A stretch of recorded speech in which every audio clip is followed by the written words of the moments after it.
Hello, everyone, and welcome to today's episode of Taking Action. I am your host, Michael Allen. Today, I'm joined with my co-host, Ryan Peaton, as well as our guest, Zack Towns. Zack Towns is a PhD candidate and researcher in public safety, security, and wellness at the Marine Institute, Memorial University in Newfoundland. Zack, welcome to the show. Thanks so much for having me. It's going to be a good time. I'm usually in your seat asking people about their problems. So Absolutely. It'd be cool to be in the hot seat. Yeah, and you also do jiu-jitsu as well, so we might chat about that. I love chatting about jiu-jitsu, and you actually threw out some really great points yesterday that I hadn't really thought of, but I like that road, and we might go down there as well. Recruit Ryan to become. I've been trying to. Gee, again? Another person? Come on. Maybe I'll change your mind today. Hey, I haven't gotten to do a cold dip yet. He's pretty rigid. Oh, really? Pretty resilient. I took a cold shower the other day, I'll have you know. Did you? Yeah, it was hot. Do you like saunas? Like the temperature and all was hot, so I took a cold shower to cool down. Oh, okay, I gotcha. Okay. Yeah. that? So you like the heat? Like the saunas and all that sort of stuff? Yes. Yeah. I'd much rather the heat than the cold. See, this is the researcher and me probing you guys instead of letting you guys probe me. Yeah. So tell us a little bit about your background. So I grew up in Ottawa playing hockey like most people. My hockey career came to a halting stop based on a lack of skill and injury because I had so many surgeries. But I went to university, started in 2016 at the University of Ottawa, where I did a Bachelor of Social Sciences in Criminology. I got a major in Criminology and a minor in Sociology. And then the pandemic hit, and I did a Master of Arts in Criminology at the University of Ottawa. And then I applied to do my PhD at a variety of institutions in Ontario, and the one that I got selected to was here in Newfoundland with Rose. So I came here, and I'm just finished my second year going into my third. On top of that, like you said, I do Brazilian Jiu-Jitsu here in Newfoundland, and those are basically what consume my time. So tell us a little bit about the work that you and your team do. So I think I should preface this by saying that anything that I say today is made possible by my supervisor, Rose. So, And that's Dr. Rose Ricciardelli. yeah, exactly. So all credit to her. Even my publications wouldn't have been possible without her. So all credit to her. So when I say I really do mean we. What I do, so I work in tandem with Rose, who is doing a longitudinal study of the mental health and well-being of federal correctional officers in Canada. But primarily what I do for my thesis and kind of the one that I help spearhead the most is I evaluate the mental health and well-being of Canadian police tactical team members, attempting to understand the organizational and operational stressors that they experience as the result of doing tactical work, as well as evaluating some of the potential impacts of societal trepidations or societal concerns surrounding overarching ideas like police militarization. Right. So you're on a regular basis sitting and chatting with what we know or what the public knows to be SWAT and ERT teams. Exactly, yeah. So in Canada, we sometimes are highly influenced by not only American politics, but also American policing. And so SWAT would stand for Special Weapons and Tactics Teams, but even in Canada, there's a variety of names that we use. So ERT would be Emergency Response Team, Tactics and Support Unit, and there's a variety of other ones that I'm probably forgetting, but for sure. So with the research that you're doing, what have been some of the things that these tactical officers are saying about their mental health, mental wellness? So moving forward, the only things that I can really disclose are the things that I've analyzed, because that way it's research backed as opposed to just my own opinions. And so obviously it's going to be intentionally broad, but some of the things that have been found in the literature, so to speak, is this idea of organizational stress. Even here in Atlantic Canada, some of the research findings of just general duty police officers suggest that material and human resourcing are number one and number two things that cause stress, which is kind of consistent with research findings that organizational stress have a total impact on distress that is 6.3 times greater than that of operational, which is a long way of saying that organizational components of policing cause more stress on police officers than components of policing itself. In terms of... So you're saying that they got horrible corporate culture? I don't I wouldn't go that far. Some people would, but I mean, in tactical teams specifically, it's much different in terms of what the culture is because they're together all the time. Right. It's a close-knit group of people who are always together, and so they kind of establish their own culture, which is starkly different than that of what a general duty police officer would experience. Right. So they're working in small, specialized teams. So speaking from my military experience, I mostly worked in the reconnaissance platoon, which is, again, a small group of individuals who you get really tight with. And one of the problems Zach mentioned is these officers can do a certain amount of time within these specialized units, but then they're removed. And not only are they removed from something that they're probably really enjoying, but they lose a lot of supports, they lose their camaraderie, they lose their social groups. So there's so much more involved in taking an officer out of these tactical teams and putting them back in general duty. Zach, would you mind talking a little bit about that specifically? Yeah. So before I went on my tangent, you kind of brought me back on the right path. There's this idea of organizational stress, and it's emic and unique to tactical teams specifically. One of the things you touched on, Mike, is this idea of a tenure. Tactical teams have tenure. The only teams that don't are the RCMP because it's Canada's federal police service, and so tactical teams for the RCMP don't have a tenure policy. But, municipal and provincial teams sometimes do. It's this idea that once you get onto the team, and it's not necessarily something that you write or you sign, but it's kind of just this floating idea that, hey, when a certain year comes up, the service is going to come to you at some point and say your time on the team is coming to an end, and you need to find a new way or a new avenue within policing to gear your career towards. And the problem with that is that a lot of their social supports exist within the team, not only because of the communication that they have with each other to talk about some of the things that they're exposed to, like the sordid details of tactical work, but also because, their families hang out with each other. They continue to make sacrifices. This idea of always being on call and another organizational stress, leaving family members in the middle of the night at a moment's notice, leaving kids' sporting events at a moment's notice, missing birthdays, being on call during Christmas. Of course, that would be stressful. Yeah, and you mentioned that these officers, while on call, might not necessarily be receiving pay or some sort of remuneration for that. It varies on a service-to-service basis, especially including funding. But some people describe it as the difference of being expected to be on call and being on call. The problem is that when you have such a niche ability to deliver service, you become expected to be able to deliver that service when needed, as opposed to being provided to. And I don't even think it's the service's fault in the sense that, when are you going to be able to predict a critical incident? I mean, you can't, right? And you need a police response to be able to mitigate that crisis. And, eventually you would imagine paying a tactical team 365 days a year. I mean, the financial burden of that would be insane. But at the same time, it causes unique types of stress in the sense that you constantly need to be ready to be activated at a moment's notice. Yeah. You constantly have to be work ready, which would some people be described as, if you want to go to a barbecue with your friends on the weekend and, you're at a birthday party, Mike, I would assume that some people were having a beer. Like if you're on a tactical team, you would be reserved to have a beer because you might get called. Or if you were on call, you just simply couldn't have a beer. And so you kind of get removed from regular life in ways that people who aren't police officers wouldn't. Right. So you always expect the being on call and expected to be on call. So when you're expected to be on call, are they put into a situation where they feel that they could never have a drink or do anything that would impair them from doing their job in a moment's notice? Is it just so they're 100% sober, ready to go, 365? Yeah, it's a good question. I think that the type of profile or the type of personality characteristics that gets attracted to a SWAT team or an ERT is the type of person that doesn't necessarily usually drink anyway. I mean, these people are incredibly fit. Their lifestyle is not something that is prone to drinking, but at the same time, it's a part of routine life. And if you wanted to have a drink, you should be able to. But at the same token, you would have your period of time, especially, again, it varies from part-time to full-time, the size of the tactical team. I mean, the Toronto Police's emergency task force consists of 75 members. You take that of a small rural team who may only have 10 members, it's completely different, right? Because the amount of people that could relieve you in instances where you want relief is completely different.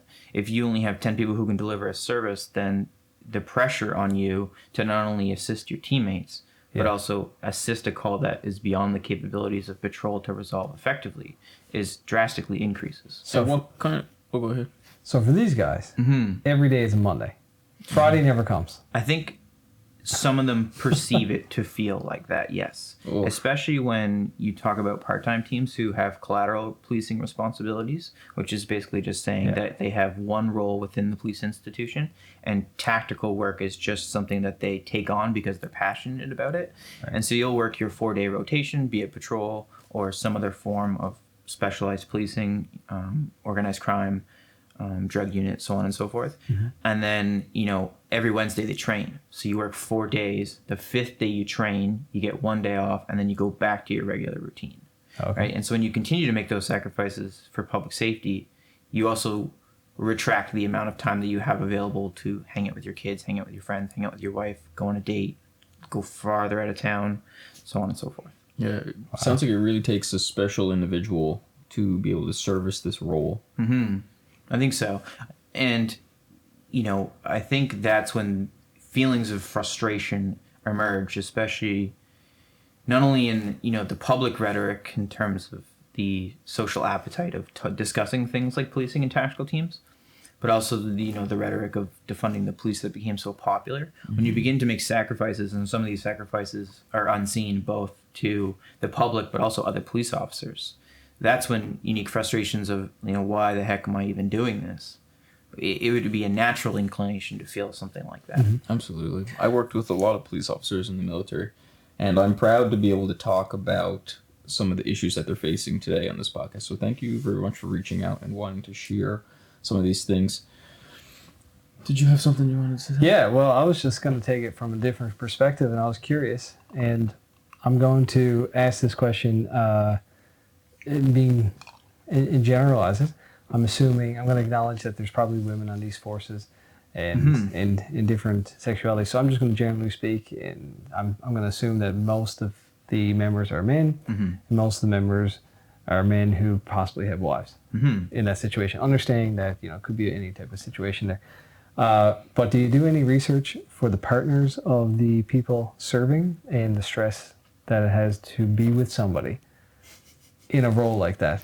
Because I'm just thinking about my partner Jane, and being an entrepreneur and being as busy as I am, I'm still, I'm home every night. On the weekends when I want to take time off, I can take time off. I've gotten to that point in my career where I don't have to work every evening, and on the weekends every morning, at least not every evening and every, there's still some, and that's still a stress.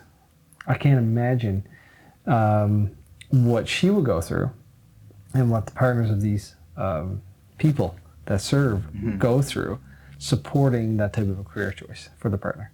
No, it's true. And, I think you're barking up the right tree in terms of this idea that most tactical members are men. I think that kind of comes down to the standards of recruitment of tactical teams. We wrote a paper on the physical fitness, recruitment, and retention of police tactical teams. And one of the things that came out was this notion that, recruitment standards need to be certain because the standards that tactical teams must adhere to are relevant to call types and operational competencies, not indiscriminate of gender, age, sex, so on and so forth. So does that just mean you have to be able to do this, and this, regardless of your gender? The blunt answer is they don't necessarily care about what you look like or what you identify as or your sexuality or how tall you are or how small you are. It's more about your ability to do the tasks needed to be a tactical officer. So you need to be able to run a certain distance. You need to be able to carry a certain load. You need to be able, those types of things. Right. And to go back to your question about partners, I haven't interviewed their partners, but you're barking up the right tree in terms of, that is a future project that I want to take on. And when I'm talking to individuals, it's an idea that they suggest to me where it's like, I wish you could interview my partner. Because, sometimes when it's just become such a normalized experience for them to, when the phone rings, you go. Right.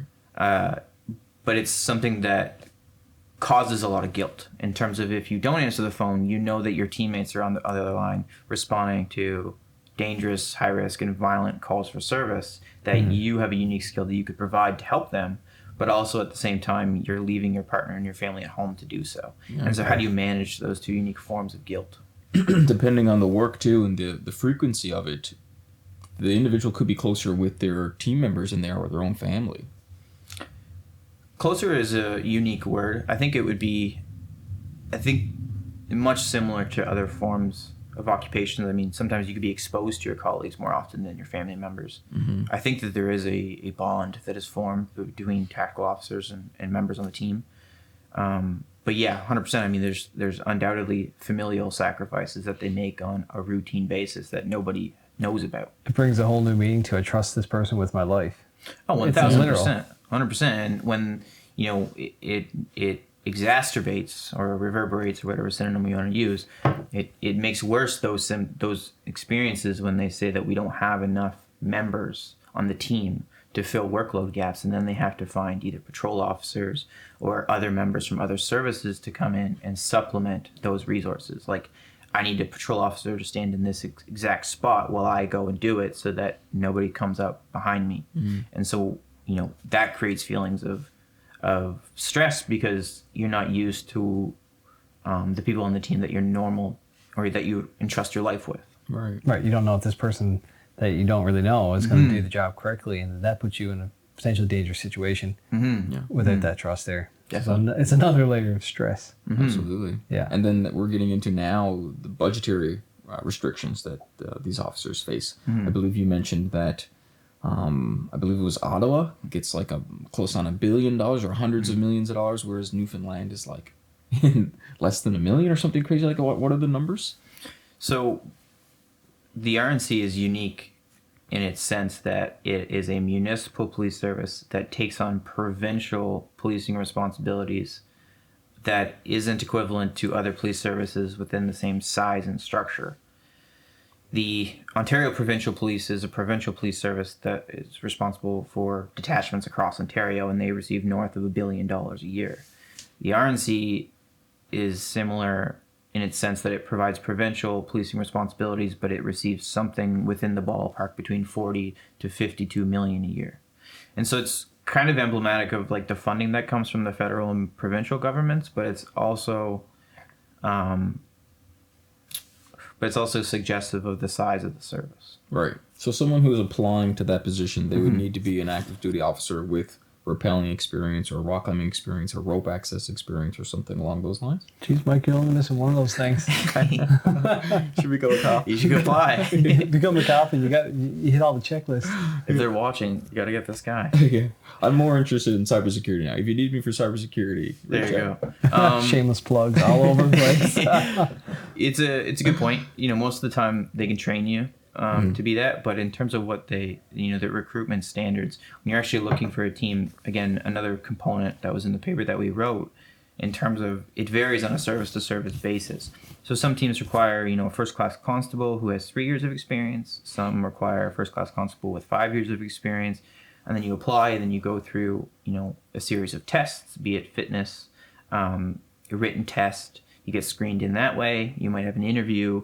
Then you apply. You go through to the recruitment stage where they put you through an even more like 3-day course or a 4-day course. You'd run more series of tests, more fitness tests, more tests that are more relevant to the call types that they have in the field. Mm-hmm. Some services recruit like live actors to emulate people who are in crisis that are in the community to see how you react that way. Another example would be that they talk to people that are in the unit or the platoon that you're in to kind of get a sense of how you are in the field. You're either successful or unsuccessful in that process. And then you get sent to what they call BTOC, which is the Basic Tactical Operators course, which is run through the Canadian Police College. You go there, you have to complete that, and you have to be successful at it. Whatever standards they have for pass-fail is unique to them. And then you come back and you'd undergo a cadet phase where you'd be new and you continue to drink through a fire hose of all of the new things that you have to learn to be proficient. Right, all those acronyms. Whoa. Did I actually explain them this time, or did I confuse you? No, I was following on. I mean, but that's what they're required to learn. I know, that's just all candidates. That's just a big process. Yeah, it is. And that's what I was saying to you at the beginning. The microphones aren't on, but it's not something you drift into.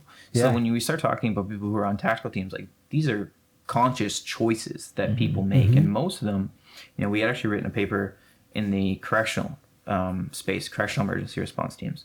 And, they were kind of, like, it's more likely that you drift into a CERT because some of it is extrinsically reinforced to the sense that, people apply to those tactical teams because of the social aspects of it. The title of the paper is The Top Cop. You'd want to be on that because of the social implications.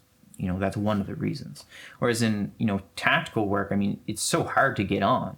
Most people emerge into the field as this intrinsic idea, the idea that some of them even apply to the police service with the expectation of applying to the tactical team. Just using it as a stepping stone. Like, this is what I'm going to do next, and this is where I want to be. Yeah, some of them, know full well that they want to, be it because they had existing family, maternal, paternal, cousins, long lost, uncles who are on tactical teams, and they made it quite clear that that's what they wanted to do. Or others are, have backgrounds in sports and they thrive in team environments and know full well that the tactical team is a unique team, and that's where they want to go. So what you said there was pretty interesting. So what kind of mental health issues are these tactical officers dealing with, and what kind of numbers are you seeing? They're the individuals who are getting ready to go into a hostage situation. They're the individuals who are getting ready to go into a live fire bank robbery. They're highly stressful situations. So what kind of results are you seeing these officers come back with? Yeah, it's an interesting question because the answer to it is we don't know. We don't know if they exhibit PTSD or any types of mental health disorders in that regard. We don't know the reasons that may underpin why they would establish those types of symptoms. But what we do know is that policing generally exposes police officers to potentially psychologically traumatic events at a rate that is beyond what general Canadians would be exposed to. So to build on that, in 2013, there was a research study that came out out of Buffalo that suggested that 35% of police officers who were exposed to traumatic events developed PTSD, and 10% of those exhibited serious post-traumatic stress symptoms. You fast forward to the Canadian context in 2018, one of the research projects that Rose was involved in, they found that 50.2% of federal police officers in Canada screened positive for one mental health disorder, which would include generalized anxiety disorder, social anxiety, post-traumatic stress disorder, and I think I'm missing one, but in that ballpark. 44.5% of public safety personnel, which would include correctional officers, 911 call takers, I might have said police officers already, but EMS, firefighters, that within the public safety personnel, that was 44.5%. You fast forward to 2024, as early as January, there was another study that came out about RCMP officers in Canada. Comparative to that 2018 sample where it was 50.2, now we're suggesting that it's 65.7% of Canadian federal police officers who are diagnosed or screened positive for PTSD at that prevalence. And all of this is particularly concerning because, general Canadians are only diagnosed for mental health disorders at a prevalence of 10%, which is 1 in 3. Right. So obviously something about police work is exposing these people to potentially psychologically traumatic events, which is a long way of saying you're exposed to something. You and I can be exposed to the same event, the same characteristics, but you may walk away with symptoms and I might not, right? Mm-hmm. And so the goal of where research in Canada is that there's a gap is understanding why or if tactical members experience increased stimulus to potentially psychologically traumatic events, and if and why they do or don't develop post-traumatic stress injuries or other types of mental health disorders. There is research that came out of Finnish emergency response teams, so Finnish tactical officers, and they sought to explore the cortisol after awakening response, which is essentially just how much cortisol is released from the time you wake up till the time, however many hours after. And they sampled general citizens, general duty police officers, and tactical officers. And they found that tactical officers had 3 times the number of general civilians and double the amount of cortisol of general duty police officers from the time they woke up to 17 hours post. Wow. So how long is that study going on for? Because I mean, most of us understand that cortisol is it's a hormone that is released with stress. It's a stress hormone that has really bad health effects on your body.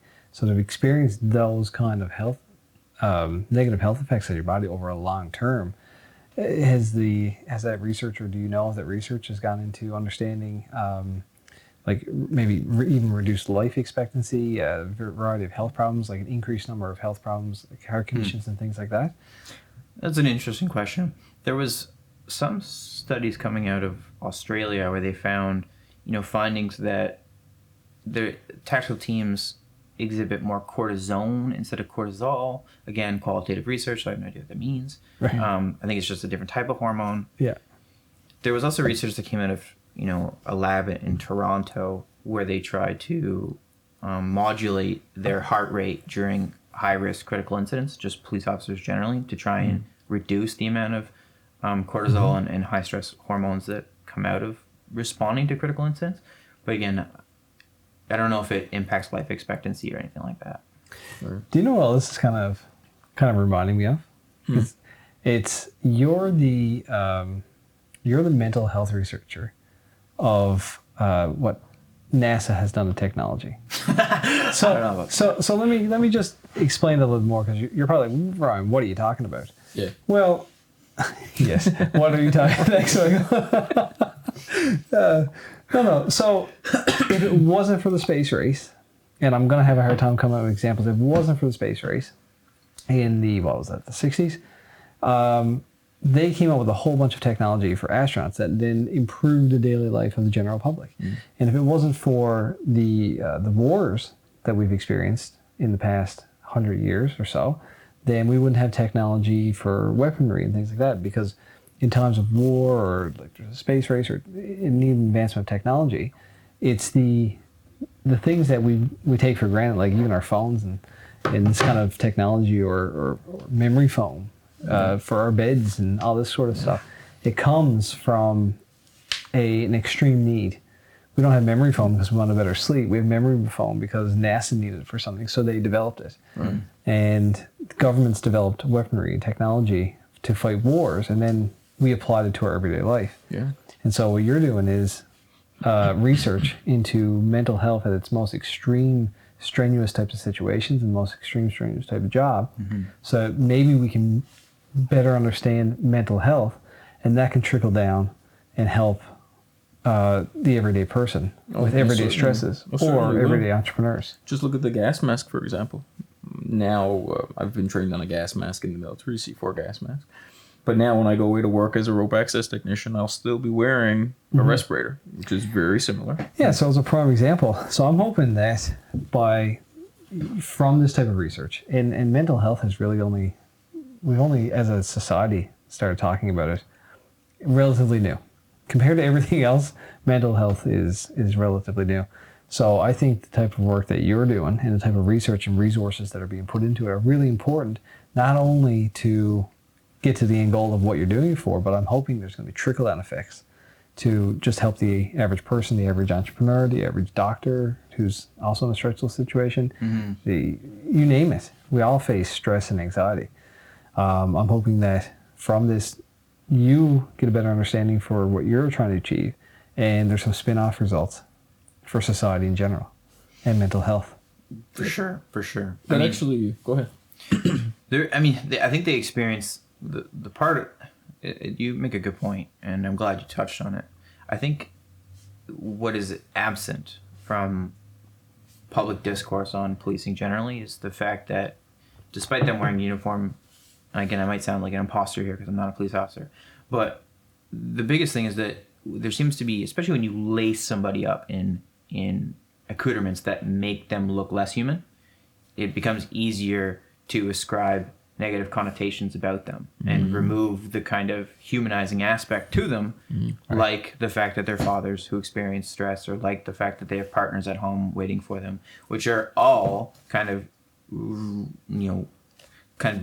be drawback to the average person, right? Like we all have stresses. I do have a bit of understanding, maybe not to the extent that officers, tactical teams do, But as a contractor, I once had somebody say to me at the end of a project who was acknowledging the amount of stress and stress that they were putting me under through the course of the project that was completely uncalled for. Mm-hmm. At the end of the project, they said, yeah, we're really sorry about this, but you must be used to that in this line of work.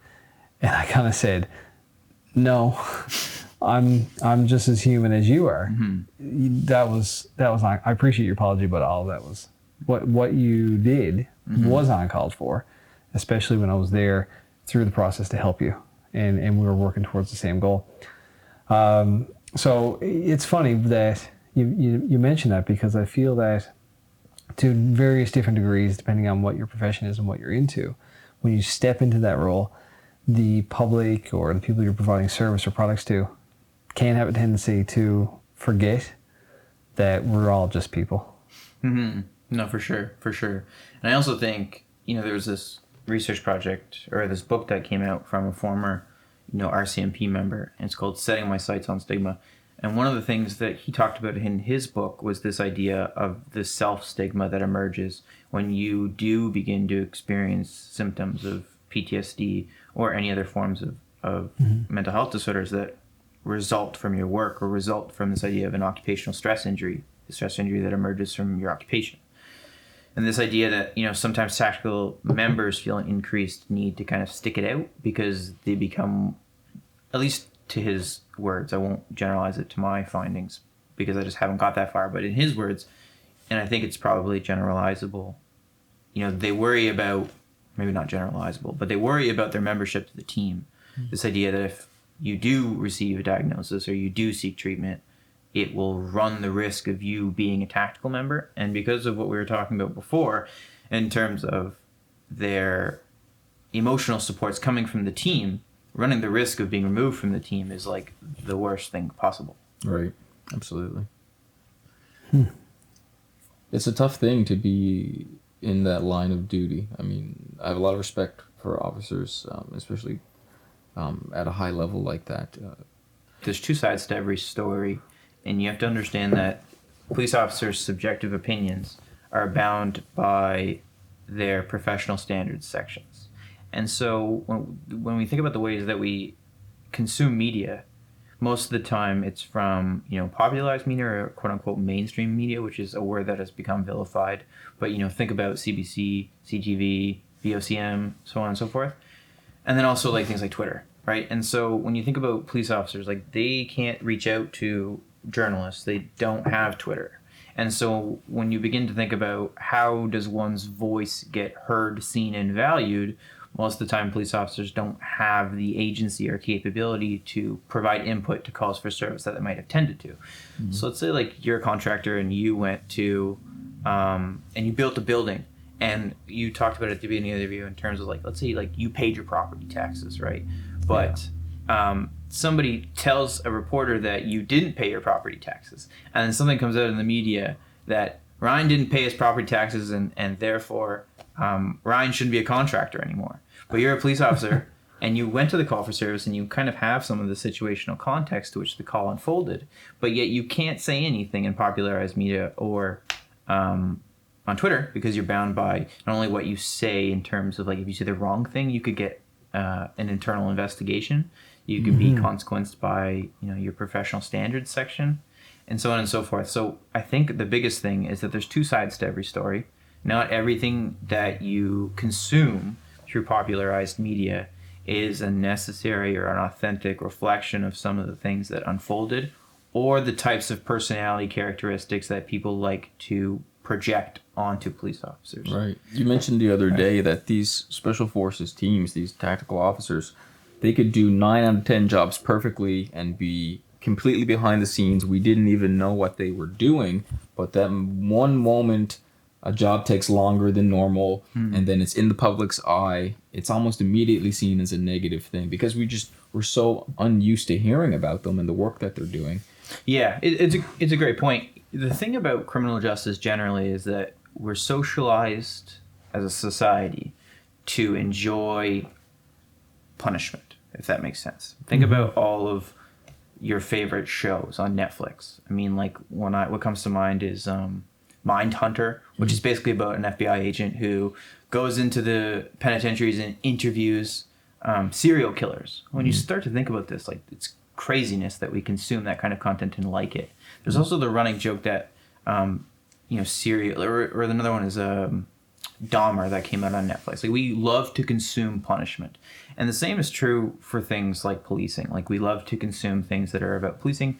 This is also like apparent when people take out their cell phones to film the police, just in public space. Like, a police officer could be getting a coffee in the Goulds and or even on the mainland, and have them recorded for no apparent reason other just in case something were to unfold, so that you can capture it and consume it on social media. Right. And so back to your point in terms of like, you could do 9 out of 10 calls perfectly, and the one that you kind of strayed course or something happened in the situational context of the call that resulted in something being easily consumable, be it use of force or otherwise. I mean, the rise of social media has changed the way that police officers act and our interpretations of what happens, right? So it is a performance in the sense that they know that they might be getting filmed, but also... but yeah, it's a unique performance pressure in terms of I need to do 10 out of 10 calls right. It must be extremely disheartening to lay your life out to beer on the line and then be dehumanized and want to be defunded. I mean, it's really quite tragic that stuff like this pops up in the media. I know it's not perfect, but we have to remember these are humans and they are sacrificing, and they're in extremely stressful positions. So what's something that a general civilian can do to just show tribute to these officers? I mean, well, mostly they're hidden, so it might be hard, but is there anything that comes to your mind that we can show appreciation back for what they're doing? I guess there's no way for them to communicate with us, but the general public has no way to communicate with them other than through social media outlets. Well, one of the things that I think I mentioned to Mike yesterday is the simplest thing that you can do is if you're in the Tim Hortons drive-thru, you can pay for their coffee behind you. That's immediate, right? When you talk about things about, this frustration or the dehumanization, that's the thing that you'll hear a police officer talk about, is that no matter whether you're a polemical scholar, an anti-police, or supportive of the police, regardless, they go to all calls, regardless of your political ideology, which adds frustration because they're willing to provide service regardless of an individual's opinion about the police. Absolutely. And we spoke a little bit the other day about who gets called when somebody calls 911, and we talked a little bit about the defunding of the police. And just to give a bit of background for this question, we mentioned that there's a mental health and wellness hotline that one can call, and like I mentioned, my cousin is a 911 operator for the police force, and they can dispatch that hotline just for the public to be aware of. They do have access to that. So that's great to know. What else do we want to dive into here? Yeah, I feel like there's a lot here. There's a lot of rich content, and I'm just kind of thinking about how this relates to just everything in general. It's such a unique topic and discussion point that, everything is so hidden with this industry, with policing and SWAT tactics, that kind of service. It's so rarely known about. We, as the public, see the services, or at least what's on the surface, that they're there. At the ceremony there a couple of weeks ago, the Kennedy ceremony, the burial of the unknown soldier, my family and I were there. We were watching it. One thing that we noted was the special services, tactical. I don't know who they were because I'm part of the public and we don't know this stuff. But clearly they were some type of special force located in position on all roofs with full tactical gear on, weaponry and things like that. It was interesting to see, but that's all we could do was just see the surface, that their presence was there. And, there's probably more presence there that we couldn't see because it was hidden, because it was meant to be hidden. So it's something that's very invisible to the public. So I guess it's hard for everybody to kind of understand and grasp just what it is. And I can tell you that very few people probably think about the stress involved with these types of careers. It also compounds what happens and the opinions that are formulated about police officers when calls for service go bad or you have a bad experience with a police officer. Because not only could that person have responded to, like, be blunt, like 2 stabbings, a domestic violence, a traffic stop where the person was recording them, or some don't mind being recorded, but like somebody was being really rude, and then they went to your call. And it could be like 2 hours to shift change, and you got in a fight with your missus before you went to work, and you know that your kid has a hockey game at 8, and you get off at 7:30, so you're hoping that you don't work late, and then they get to you, and they're trying their best, and it's just not going well, and you have a negative interaction with the police. You know, that impact in terms of the invisibility or you know, the lack of interaction with police has longer lasting impacts on ideas of public confidence in police legitimacy, you know, these types of things. Right. Absolutely. Gee, I just had something then and I lost it that you know, I wanted to relate to that. You can think about it for a bit. Let's talk a little bit about the militarization of the police, because that is happening more and more now. We're kind of bridging this gap between what the military service is and what these tactical teams service, and then what general duty officers service. What are your thoughts on how the police force or the special force teams are being militarized? I think that you know, the definition of police militarization is broken down. Actually, we don't even know. Nobody agrees on police militarization, including me. Like, there's definitions of police militarization in which I don't agree with, along with other scholars. But most people rely on Peter Kraska's model of police militarization, which essentially says that there's militarism, which is an ideology that violence and the use of force is most efficacious means to solve problems, and militarization is how police services go about organizing themselves around the military model. He breaks down that militarization can be measured based on 4 characteristics, which is material, cultural, organizational, and operational. There's components in that model which make sense, and I think that most tactical teams would agree with, in terms of, you know, if we use that specific definition of militarization, then they do look like special forces in terms of the way that they appear, the material. They have similar equipment, they have similar uniforms, but again, all of this stuff, it's hard to break down. But when we start getting down to the nitty gritty as to why they use it, it is complete. Why and how they use it are completely different than the military. The military can, to some token. I'm not in the military. I've never been in the military. Like I said, I didn't get into the Navy. Right? so you know, the military has the option to indiscriminately shoot rounds in the event it's a war zone. Use that, right? We'll say give and take, might be wrong, but we'll use that.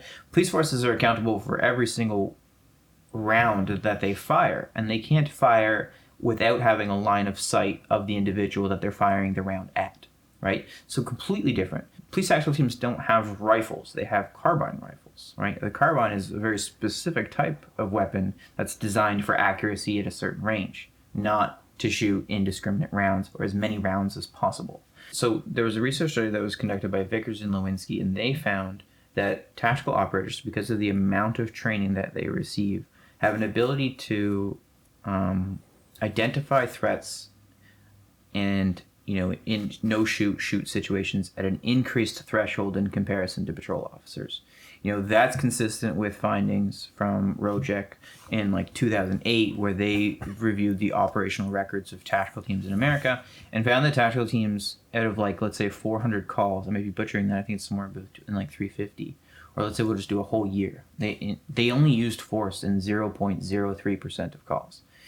The systematic review findings of Bryce Jenkins, who I talked about, he did a systematic review of, you know, literature that talked about use of force. And they suggested that, you know, when tactical teams are deployed, their ability to not use lethal force or force at all in comparison to patrol is an increased asset to police services. And it suggests that they are not as hyper aggressive as other people claim that they are to be. Right. And so when we start thinking about, when we see in the news about like armored vehicles or the procurement of rifles or the procurement of tasers, which applies to police officers generally, but specifically tactical teams, they are arguably the most proficient people to operate that type of equipment that public police have, right? They are afforded more opportunities to train. They have an increased critical thinking skill set. They have high emotional intelligence. They have a cognitive capacity, which is far greater than even me, right? Or anybody, not to sound too egotistical. But too late. Yeah. So like to root it back, I mean, these people are incredibly professional, and I think that they would say that about themselves. They're incredibly professional. We talked about it. They're intrinsically motivated to be there. You don't drift onto a tactical team. They're friendly. You can go up and talk to them. You can ask them questions. Not to speak on behalf of a whole population, but I mean, they are just like every other police officer who you can go up and have a conversation with, and they'd be more than happy probably to talk to anybody, right? I mean, I've been incredibly fortunate to talk to so many of them, and no, I think that would be one big thing, is that they are the not most professional, but incredibly professional. And I want to throw out too that probably not a good idea for the general public to go up and talk to them while they're on the job. Go right up, middle of a critical incident. Hood up, can't see your face, hands in your pocket. Yeah. But that's I guess that's kind of the point. When they're operating, you're probably not going to have that opportunity to say hello to them. And if they are operating, let them do their job, because they're not going to pay any attention to you walking up with your dog and your coffee. Well, there's that too. If they're not operating, you probably wouldn't recognize them. Right. They wear different uniforms. Well, I mean, if they're not operating, they're probably not in uniform.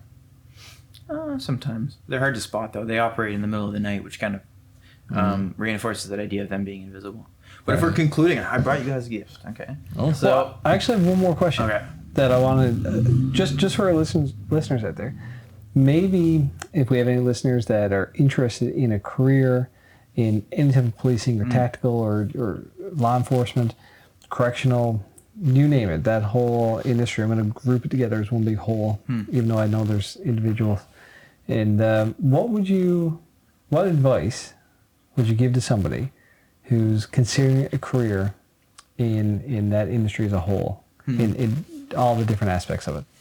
So the most blunt answer that I've ever received when I was interested in a career in policing is that no police service is going to give a 19-year-old a gun, right? Because you're too young and you don't have, here comes the buzzword, life experience, right? What life experience means continues to be ambiguous.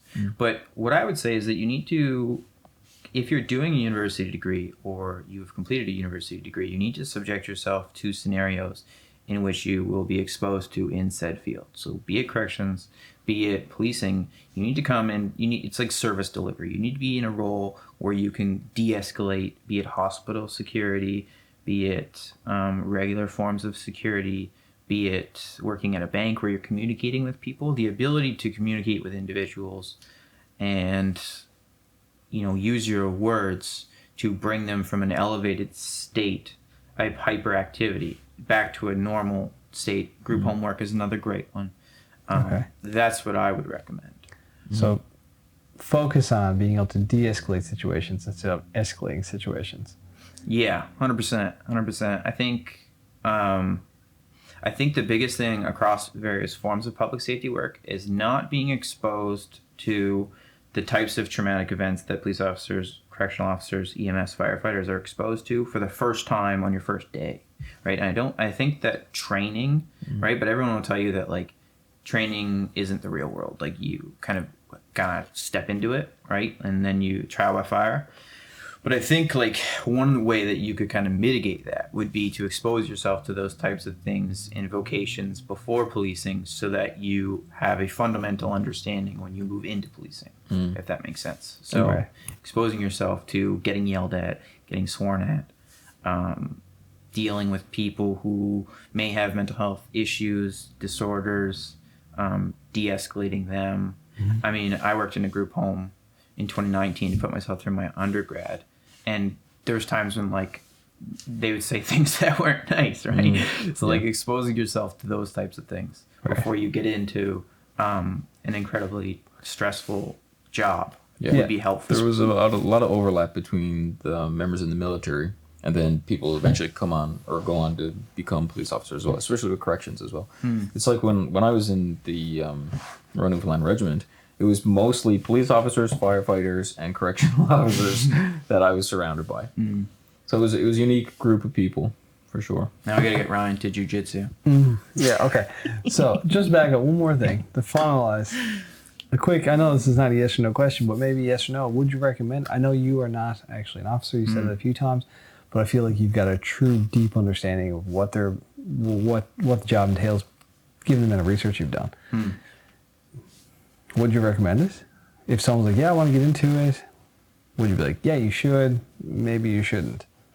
Well, I think that there's a distinction, right? If you're going to drift into it because it pays well and you get benefits and you get to drive around in a car, the answer would probably be no, right? But if you have a deep burning passion to be a police officer, be rooted in one's innate nature to provide service, to help people, because you're a part of the community, because you can give back to a community that you were once a part of, to help people in experiences that you had once experienced, then the answer would be absolutely. Well, that's the difference. You know, it's not a life decision that you should take for granted, right? It's you need to know what you're getting into, and you need to take those risks in an embodied way because you have a burning passion to do so. Yeah, I can tell you, I don't think I'd be able to do it now. I don't think so. Because you're too old. Too old for sure. But also, this guy's gonna be on a tactical team soon. Yeah. But also too, that leaving the family at a moment's notice would be more than I think I'd be able to take on now. I think that is something that's rooted in being on a tactical team. I think to police officers generally, I think shift work produces similar types of feelings, not to the extent that we talked about already, but shift work, which is personified across public safety personnel, produces similar feelings in terms of, let's say you work 3 night shifts. On the 4th day, on your last night shift, you still have to sleep because you don't get up till 7:30 a.m. You still have to sleep till 1, and you wake up and you're groggy, right? So that's not really a day off. And then the next day, you kind of do everything that you want to do. And then maybe the 3rd day, you have a day off, and then you go back to work. And instead of going from nights to nights, you'll go nights to days, and then days to nights. And so it's like this cyclical thing of, there is a removal of family life across public safety personnel generally, which would be challenging. Yeah, absolutely. The rotational bit of it sometimes can make it a bit better. That constantly needing to be on call would be really tough. Yeah, I think everybody, and I'm not a psychologist or any type of professional in that field, but it's back to what I said at the beginning. It's kind of like it's always Monday. And us, just people as a society, our whole culture is based around, nobody likes Monday, yay for Fridays, Sundays are a drag because Monday's coming again. I think it's horribly toxic that we think that way, because if we think that way, then you really don't like what you're doing. If you really dread Monday, maybe you should think about a career change or change something in your life. Maybe you shouldn't continue on that path. You shouldn't despise it so much. I mean, it's okay to be like, okay, I got to go to work or whatever, and be a little bit, but once you get there, you should enjoy it. That goes for any type of officer in the like that's providing that type of service. I can't imagine just feeling. Well, I can imagine feeling stuck in a situation that you don't want to be in that's creating high stress. But to that level, maybe not. Well, I think to rebuttal that, I think most of them enjoy it, which is why being removed from it is so. No, exactly. That's what I mean. But so they should. Yeah, and I think them specifically, like I think most of them really, really enjoy it. But I also, again, not rooted in science or my research results, but I mean, it wouldn't surprise me if it's a race to the bottom to get off the front line, right? In terms of everyone, actually it should be a race to the top in terms of do my minimum amount of years so I can get off the front line and into detective work or so on and so forth, so that I can remove myself from shift work. Yeah. and those types of things that Monday is coming. And I guess the other thing I was just trying to say is, I don't care what you do. You deserve a break, like a real break. Yeah. And whether you drink or you don't, like we kind of touched on before, about being able to have a drink or not, whether you do that or you don't, I think everybody needs the ability to just shut off, turn your brain off, stop thinking about what you do. But these guys are just always on, for the most part. And some of them love it. Right. Some of them love the fact that they are always on. But Yeah. broad present. So you know in those podcasts like Theo Vaughn, where in the background he's got like gifs to remember his participants. Yeah. So I got you guys something. I don't know. Should I feel a little nervous? I know that you're more of an audio book, but This will go perfectly into the background. The Rise of the Warrior. Oh, Call cool. by We Radley actually Jalko. have a previous guest's book Do right ya? there on the Yeah. bookshelf. So it's a little bit long and it's more about America, but it kind of touches on some of the things that we talked about today. Cool. I think it'd be pretty. Thank you so much. Wanted to bring that for you guys. Yeah, we'll add that to the Sweet. bookshelf. Thanks. Yeah. Well, Zach, thank you so much for being here. I want to thank you and especially the tactical officers for the work that they're doing, and especially Dr. Rose Ricciardelli as well. Thank you so much for your time, and I hope we'll have you back and hear some updated info in the future. Cool. Thanks Yeah. very much. Thank you. That was awesome.